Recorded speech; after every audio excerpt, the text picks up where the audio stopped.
Masked intentions. In the quaint town of Ravensbrück, Halloween was more than just a night of costumes and candy. It was a night of tradition, a night where the townsfolk would gather in the town square and partake in the mask exchange ritual.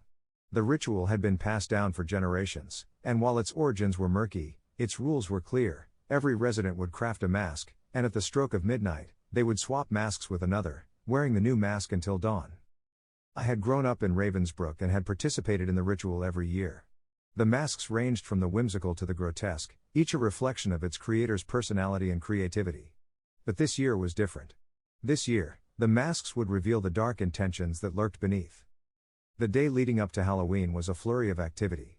The townsfolk were busy crafting their masks, each trying to outdo the other. I, too, had spent weeks on my mask, a delicate creation of feathers and beads, representing freedom and flight. As night fell, the town square came alive. Lanterns were lit, casting a warm glow, and a sense of anticipation hung in the air. The townsfolk, their faces hidden behind their masks, mingled and chatted, waiting for the clock to strike midnight. And then, the moment arrived.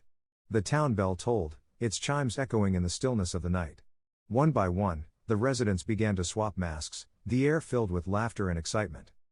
I exchanged masks with Mrs. Henderson, the town's baker. Her mask was a beautiful creation of dough and icing, representing her love for baking. I placed it on my face, feeling a sense of connection with her. But as the night wore on, things began to take a sinister turn.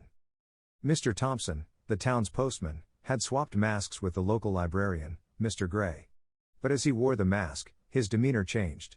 He began to act out of character, tearing pages from books and causing a ruckus. Similarly, Ms. Miller, the schoolteacher, had exchanged masks with the town's sheriff.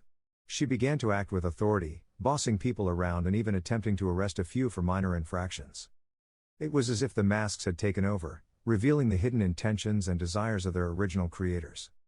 I, too, felt a change. As I wore Mrs. Henderson's mask, I felt an overwhelming urge to bake.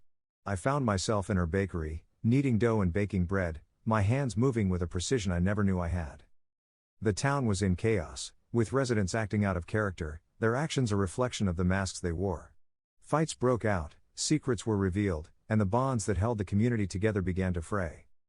It was then that I remembered a forgotten part of the ritual, a part that had been lost over time.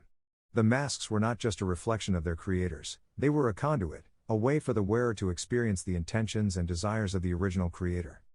I rushed to the town square, hoping to find a solution. The town's elders, the keepers of the ritual, were gathered, their faces etched with worry. "We must break the connection," said Elder Morris. "The masks have become too powerful." But how? The ritual had no provision for such an occurrence. It was then that I had an idea. The masks were a reflection of their creators, but they were also a reflection of the wearer. If we could infuse the masks with our own intentions, our own desires, we could break the connection. I gathered the townsfolk, explaining my plan.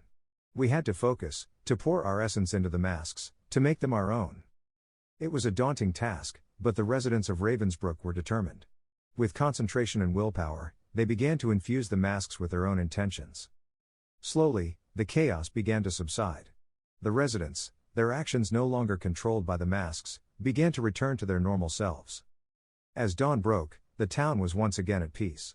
The masks, their power diminished, were removed, and the ritual came to an end. The events of that night left a lasting impact on Ravensbrück. The mask exchange ritual was abandoned, replaced by a simple celebration of Halloween. But the lesson it taught was invaluable, that intentions, whether good or bad, have power, and it is up to us to choose how we wield that power. And as for the masks, they were collected and placed in the town's museum, a reminder of the night when Ravensbrück faced its darkest desires and emerged stronger than ever.